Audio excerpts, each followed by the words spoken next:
Hello, friends, and welcome to the Profit Able podcast.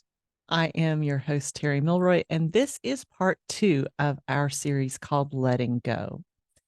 In part one, we talked about letting go of things that don't serve you in business for our online digital entrepreneur nomads out there. And today we are going to talk about letting go in more personal senses. And this whole series came about because of some transitions in my own life. Back in the summer, I lost my mother. And that was not only a transition in terms of actually losing her and going through the process of that and the grieving of that, was also a process in terms of re-identifying myself, because I have always been someone who has had two living married parents. And now my parents were not both living anymore. And it may seem strange that that was such a big adjustment, but it was really a serious adjustment for me to start thinking of myself in terms of someone who only has one parent here on earth rather than both. So that's kind of where we're going to start today. We're going to start out talking about letting go in terms of relationships. And sometimes the letting go is something like losing a person in your life. I have lost friends. I have lost family members. In fact, in the last year, I have lost 4 family members, one of them just last week. And letting go of people that you care about, people that you love, is sometimes sad, um, sometimes gut wrenching, sometimes impossible to understand or accept. And in the letting go process, obviously there's grief and there are all of the stages of grief. But sometimes it's also important to understand that you have to let go of the way that relationship defined you, or what you expect out of life because of that relationship. So, for example, I have a friend who lost her husband, and that was really sad and unfortunate. He was not an older man, he was, just approaching middle age. They had young children. Um, and she has not only had to define herself as no longer married, but she's also now a single parent. She is no longer the person who was his golf partner, no longer the person who was his dance partner, no longer the person who was his best friend. He cannot be her best friend any longer. There were a lot of changes that went on for her in learning to accept this new reality. And for a time, it was very difficult for her to let go of some of those parts of who she thought herself to be and what she thought her life was going to turn out like. She expected to grow old with him and to be married to him either until she died or, until she was very elderly. And it didn't work out that way.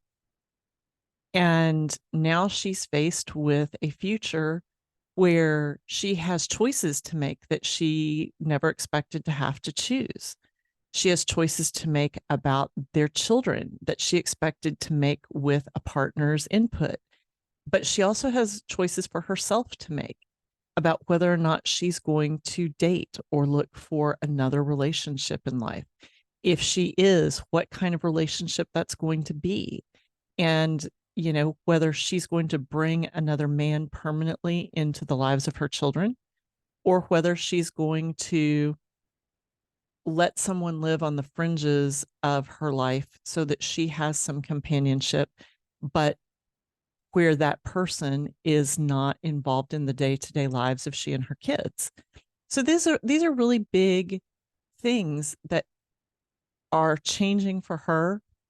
And in the letting go process, she has had to reform her idea of what her priorities in life have to be.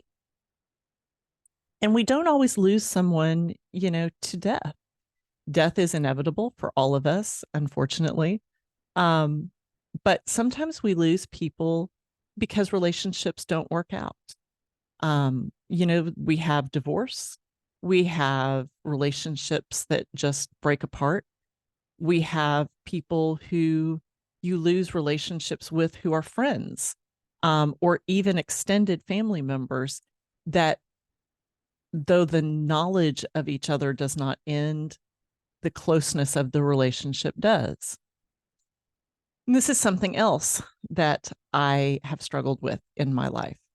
My marriage ended in divorce, and I have been in relationships with people that have ended for one reason or another. And each time something like that happens, whether I initiate it or someone else does, there is a process of letting go of the expectations that you had from that relationship. The expectation to have a partner, the expectation to um, always have someone, to back you up or to be there if you need help.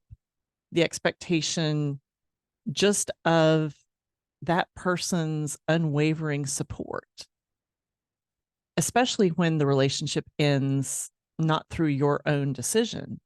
That's a really hard thing to accept, is that you had this perspective that this person was going to be in your life forever, and that they were going to fulfill a role in your life that was important for you. And now suddenly they have chosen to remove themselves, and that role is empty. And there can be a lot of frustration and resentment and even anger when it comes to losing a relationship, um, both through death and through this type of loss, because you suddenly find yourself in a place that you never wanted to be. And so letting go of relationships that have ended is a process of grief, but it's also a process of relearning who you are without that person. And I had to do that, like I said, with my mother's death, and I've had to do it with the loss of various personal relationships. I've had to do it with the loss of friendships. My ex husband was military. And when we moved around a lot with the military, I often found that friends that I had made at the previous place that we were stationed suddenly became less communicative after a few months. And reaching out to them often resulted in very little return communication, because they were moving on, or they were meeting new people, or there were other things going on that made it so that they had filled the void of our parting. Okay. Whether I was the one who moved or whether they were the ones that moved. And that's another thing that will happen when you let go, is that the void gets filled.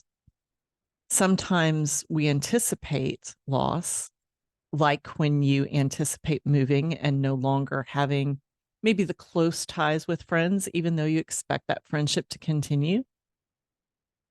We anticipate the change and we're prepared for that change. And by letting go, what we are letting in, we're letting someone or something, but usually someone, fill the void that's created by that loss. And that's a healthy thing. It's something that people often have a hard time with. It's hard for people who have lost a spouse to think about letting someone else fill the void.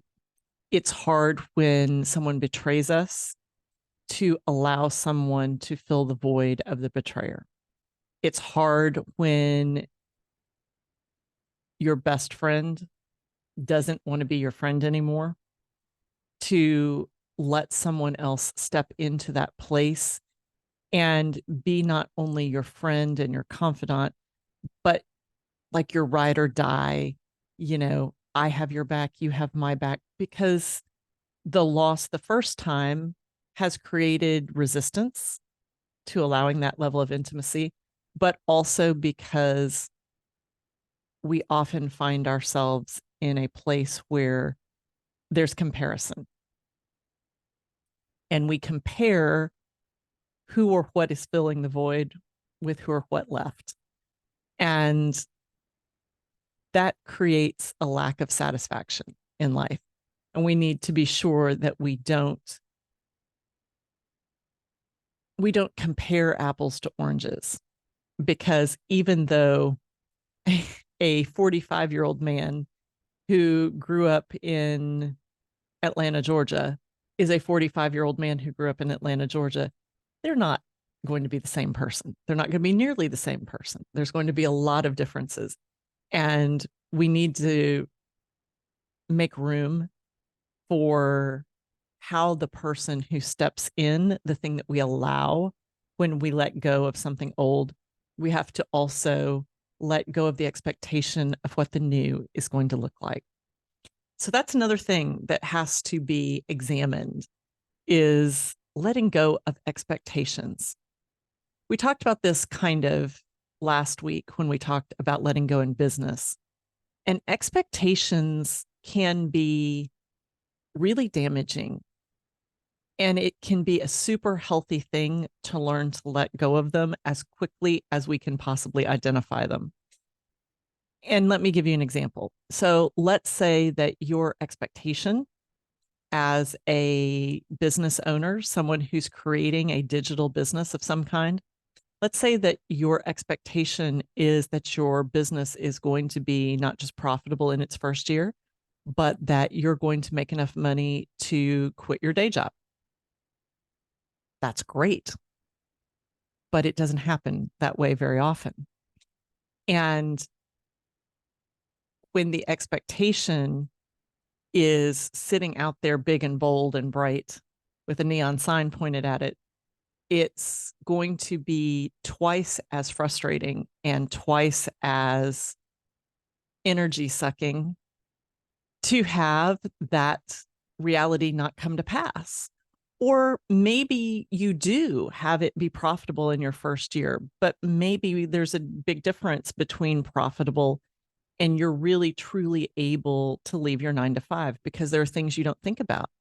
Things like paying your own employment taxes and paying for your own health care and your own social security and all of those things that the government likes to take out of our paychecks that we don't necessarily compute when we're thinking about replacing our income.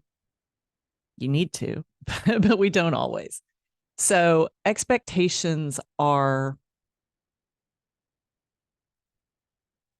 let's just say that it is better to be pleasantly surprised than to have expectations that are unmet, because sometimes we allow unmet expectations to reflect poorly on us.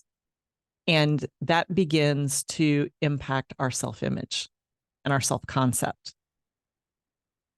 And when that happens, what you'll see is that you've got now suddenly a negative view of yourself, where you are subconsciously creating more negativity and more unmet expectations. Those of you who are familiar with the law of attraction know that what you focus on is what you create in this life. My coach likes to say, where attention goes, energy flows. And that's exactly what happens when you are attached to expectations. Then unmet expectations become a place where energy stagnates and gets stuck, because you are trying so hard to either figure out why those expectations went unmet, or trying really hard to make up for the lack of meeting them, whatever the case may be, that you're so focused on what you didn't manage that you manifest more not getting there. And that, of course, then creates more frustration, more anger, more anxiety. And nobody who is a business owner needs that. But let's say you're not a business owner. Maybe you have expectations of how your relationship is going to go. Newsflash, the person you're in a relationship with is going to have expectations of how your relationship is going to go too. And I really hope you've had a conversation about those expectations or you're willing to release them. Because if you don't, what you're going to find is that your unmet expectations and their unmet expectations are going to clash. That's going to be one of the reasons that you lose a relationship. So all of these things kind of relate to one another. There's also, in this whole mix of people and relationships and expectations, there's also a big, icky barrel of beliefs that we have about ourselves, about other people, about the world that we need to let go of. There are beliefs about religion, about political ideology, about social groups, about cultural groups, all sorts of beliefs about different people and places and things and ourselves that we have to let go of because we are blocking the inflow of good into our lives by having expectations, good or bad, about other people. If you have an expectation that the people you work with are going to have the same work ethic you do and be just as good at detail oriented tasks as you are, well, A, that's not how everybody's wired. And B, that's not how a good team is built. And you are now expecting something of everyone on your team, everyone who works with you, that is actually going to mean that we don't have anybody who's big picture. If everybody is just like you, then there's no one to fill the gaps of things that you're not good at. And we sometimes forget that expecting certain things means that other things have to be let go of. And this is one of those great examples. I am generally pretty good at detail.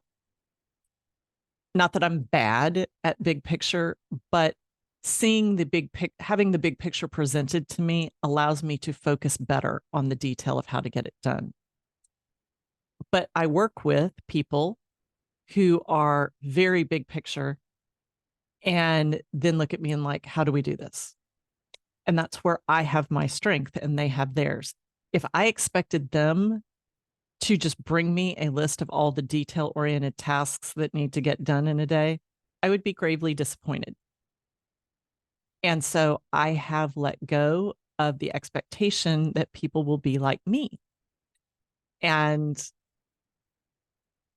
let me clarify. I have tried to let go of the expectation that people will be like me, because to be really honest, sometimes I would like people to be like me. I would like them to have the same level of detail and the same level of effort or perceived effort on my part. Because sometimes I feel frustrated because I feel like I'm the only one swimming upstream against the current. But I know that's not true. What it is that I am just a different type of worker than the people around me. And I have to let go of the expectation that they will be just like me and make allowances for them to be themselves and to show up as the best version of who they are, because that is what complements the best version of who I am.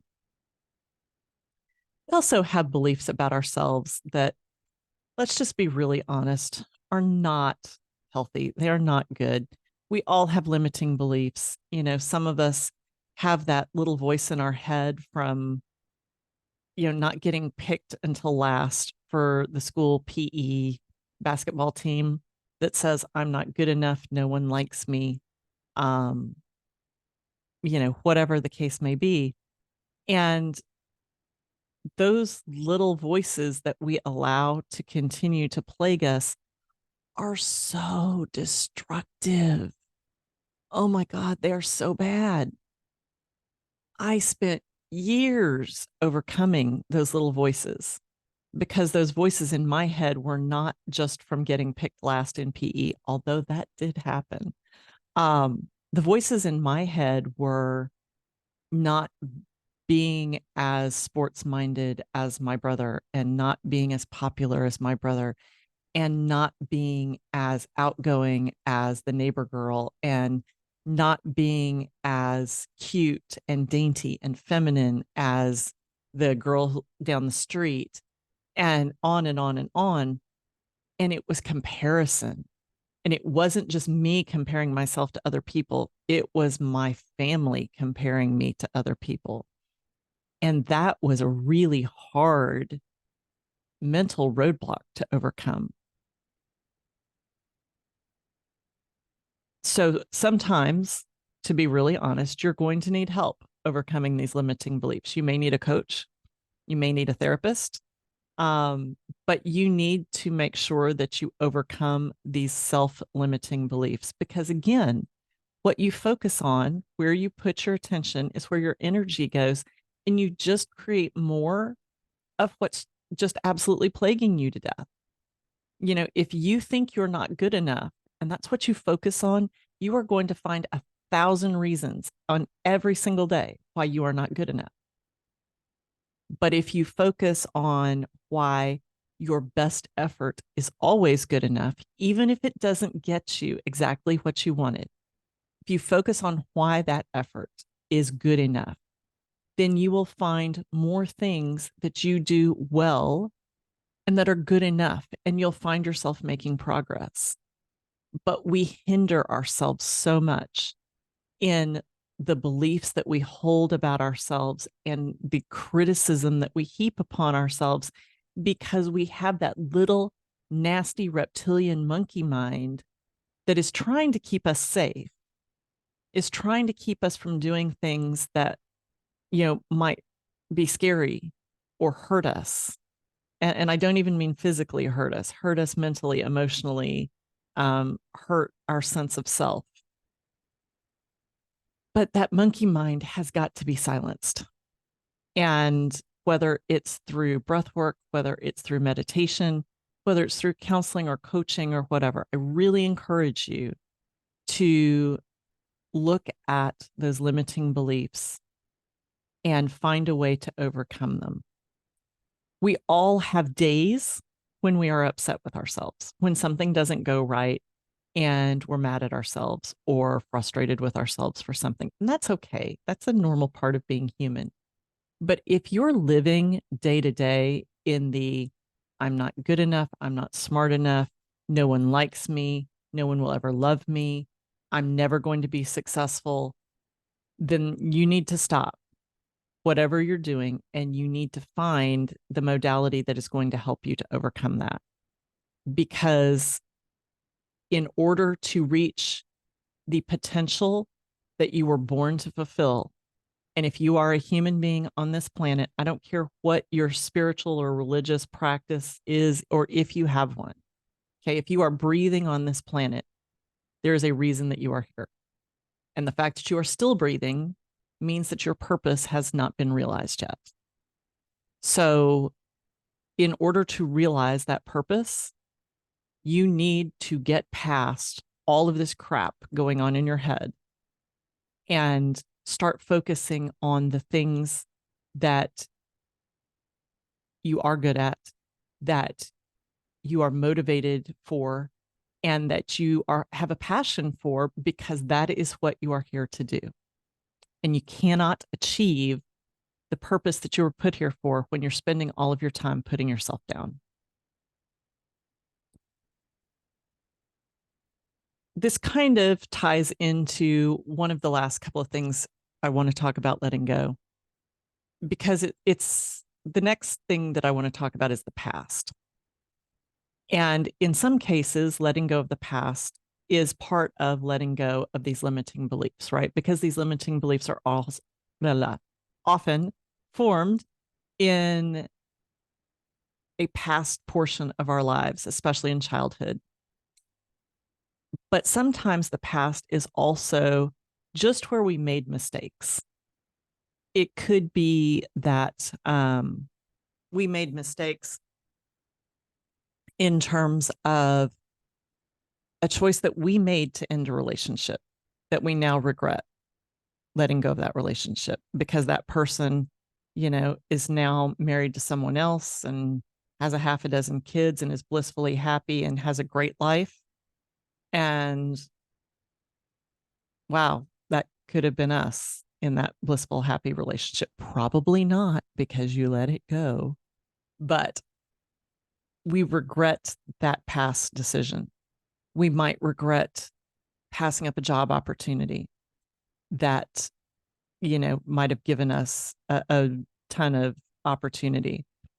I heard something, and I think it was on a podcast like 6 months ago, somebody who said that um, they were originally given an kind of an insider tip, not exactly, insider trading, but a tip from somebody to buy shares of Google when Google went public. And they were like, I don't buy individual stocks. That's so dangerous. That would be so stupid. Why would I do that? They didn't do it. And had they bought the amount that they could have easily invested at that point, today it would be, something ridiculous like $200 million or something stupid. So they're, they have some regret about not acting on that tip. But, hindsight is 2020 and there might have been very good reasons at that point not to invest. The important thing in looking at your past is, did you make the best decision that you could in the moment with the information that you had and the situation that you were in? And even if you didn't, have you learned from that mistake? And really, if you can say yes to any of that, then you have nothing to regret and you need to let go. And if you can't say yes to any of that, then find the lesson in what happened and move on. Let go of that albatross hanging around your neck because nobody is going to get out of this life with a perfect track record. It just doesn't happen. You're not going to make every good relationship decision. You're not going to make every good financial decision. You're not going to make every good occupational decision. You're not going to make every good parenting decision. God, parenting just all by itself. I mean, there's a landmine to walk through when you have kids. And no matter how careful you are and how good you think you're doing, you're going to screw up at some point. My kids are in their 20s now, and I'm here to tell you, I know that I have screwed up with them, and I've talked to them about it. And they know that I screwed up at certain points. Thankfully, I did an overall better job than I did bad job, and they acknowledge that. But man, you look at specific episodes and you could just kick yourself. And so being regretful about things that have happened, a year ago, 5 years ago, 10 years ago, 50 years ago is so ridiculous. You know, there are people in my life who are currently extremely remorseful that they made decisions almost their whole lifetime ago. And I just want to grab them and shake them and say, you know what? It's too late.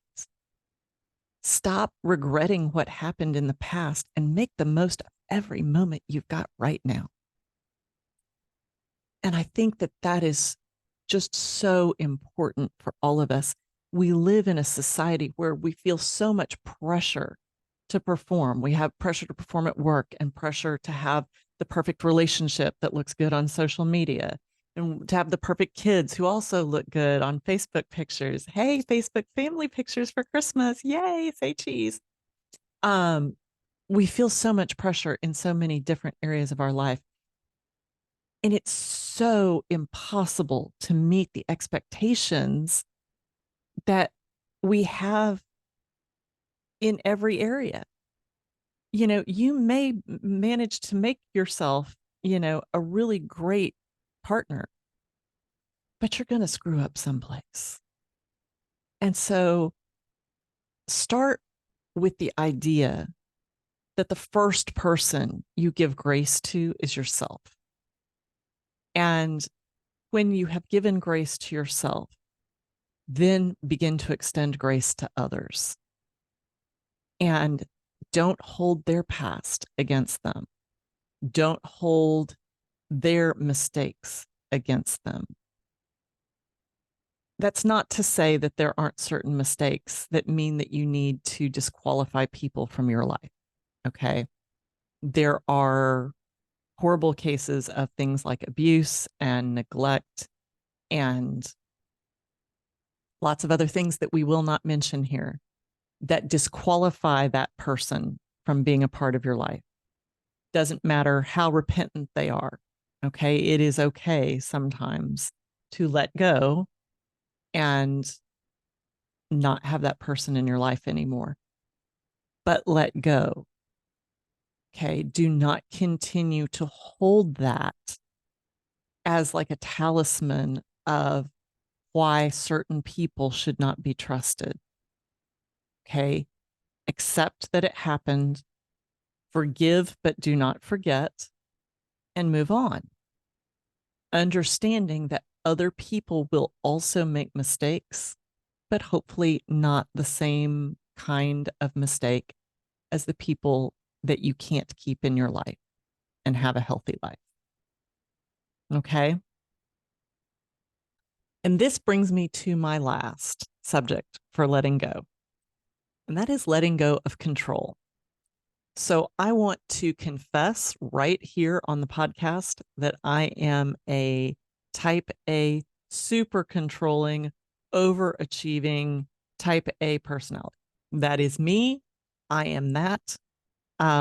Really funny story several years ago in my 9 to 5 job as a Christmas game, for lack of a better term. My boss had myself and all of my coworkers fill out the DISC personality profile. If you're not familiar with that, this tells you what kind of work personality you have. Everyone in my department, everyone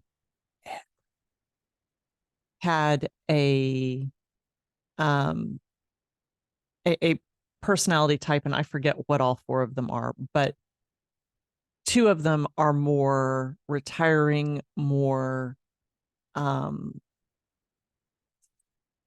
more willing to be led, more observer type personalities. And even my boss, who was, my supervisor, had a little bit of the D driven personality, but mostly, the intellectual curiosity seeker personality. I was 100% D driven. That was all that showed up, basically. And it was so pronounced that at the end of the Christmas party, my boss pulled me aside and said, I just want to let you know that given the results from your personality profile, I want to assure you I will never, ever try to micromanage you because you could probably micromanage all of us way better, which was kind of funny. But anyway, I am a control freak. I always have been. And part of that came from the fact that um, I was not allowed as a child to have control over anything. My mother was also a very controlling type A person, and she needed to be in control. And so I was expected to cede control all the time in all situations. because that was what mom needed to feel safe and be happy. And that's fine. But as a teenager and then a young adult and now an older adult, I have a really hard time letting go of control. But I have learned to let go of control when it is appropriate. It is not my job to control other people. It is not my job to control my business team insofar as telling them how to accomplish their job responsibilities. Okay, that is their job to figure out how to accomplish them. And by standing over them and telling them how to do their job, I'm actually undermining them and making it more likely that they are going to make mistakes. So I have to let go of that. It is not my job to micromanage other people. It is not my job to control or micromanage various situations in life, my friends, my social situations. It's just not necessary. No matter how often I think in my head, this could have been done so much better. And it could have, but that was not my responsibility. And ultimately, I think this is where we all get hung up when it comes to letting go, is that we try to take responsibility for things that we either don't have any responsibility for or that we don't have full responsibility for. By all means, always take responsibility for the things that you have done that you could have done better, for the actions that you put forth that were hurtful, for the things that you said that were not productive. Always take responsibility for that. But understand that you have to let go of the fact that you rarely own sole control of anything. And this includes things where you may have had a lot of control. And letting go of the thought that you could control everything, that you should control everything, will ease something deep inside you. And I want to finish with this, and we're actually going to talk about this on another episode. But I'm reading a book right now because I have had some pain in my lower back for months now. And I'm reading this book that is about how a lot of pain is emotional. And one of the things that I am discovering is contributing to my pain is the fact that I cannot let go of things people do to me that are intentionally or unintentionally detrimental.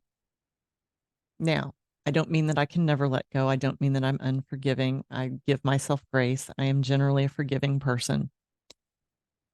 But I forgive and I don't bring it up again. I don't treat that person any differently. And I give most people second and even third chances. But I don't let go of it in here. I hold on to the hurt. And because I hold on to that, I think that I do that because I need to control my view of how things can turn out differently the next time. And letting go of control means understanding that you will never, ever, ever control everything. It doesn't matter if you are the richest person in the world, you cannot control some things. And I really don't want to control everything. And I don't think you do either, if you really think about it. Imagine the level of responsibility and culpability if you controlled everything. I don't want that. I don't want to walk around every day worrying about that person and that thing and that person and that thing and these people and those things. I want to do that. I actually would like to have less responsibility. I would like to have more peace and more joy. And the way that I am trying to get that is by letting go of the things that are not my direct responsibility. I have some responsibilities to people in my life. I have some responsibilities to jobs and businesses that I am involved in. I have some responsibilities for my pets and for my house and other things, but I do not own responsibility for everybody or everything. And I cannot control the decisions that other people make. So this has been a lifelong learning process for me. And again, as a type A personality, it is not the easiest thing, but I want very much to reach a point in my life where I do not seek to control anything. And where I do control things, I seek to give as much control to other people as humanly possible so that they also feel empowered and that my control doesn't disempower them. And I think that that is the best lesson that I have learned recently is that when we control things ourselves, we are disempowering others. Often, not always, but a lot of the time. And so giving people the gift of putting the power back in their hands and saying, you are trustworthy and I trust you. And I'm going to allow you to make the decision you want to make here. And if it's a mistake, we'll deal with it and we'll clean it up together and we'll move on. Yeah. So letting go is like a daily occurrence, I think, for all of us. We have something almost every day that we need to let go of. Either let go of mentally, let go of emotionally, let go of in terms of actual responsibility, let go of in terms of holding on to things that are continuing to weigh us down or hold us back. And I think if we make it a habit to look at everything that bothers us and say, is this mine? And if so, can I set it down? Can I let it go? And I think a lot of the time the answer is either no, it's not yours. So you really need to let go. Or yes, it is yours, but you've dealt with it. You've done the best that you were able, and it's time to let go. And just set it down and say, thank you for the lesson and move on. And I think this is where we can all find so much more peace and joy and so much more life in our living. Because when we refuse to let go, we're carrying a whole lot on our backs. You know, the rucksack of life is already heavy enough. You don't need to be filling it with rocks and holding on to those rocks because you found more rocks. Let's dump the rocks out of the pack and make our journey as easy and as smooth as humanly possible. I hope that you'll let go. And if you think of something um, when you listen to this podcast that you are ready to let go of, I would love to know what that is. Send me a DM on Instagram at Terri Milroy Coaching, or find me on YouTube where this video will be posted, and comment there and let me know what you're letting go of, because I think we can all support each other in this idea of letting go and build a society and a world where people are not so burdened. And when people aren't as burdened, I think that we have a lot more love and a lot more positivity and a lot better things happening in our communities and in our world. So That's it for today. I will be back next week with another episode of the Prophet Abel podcast. Thanks for listening.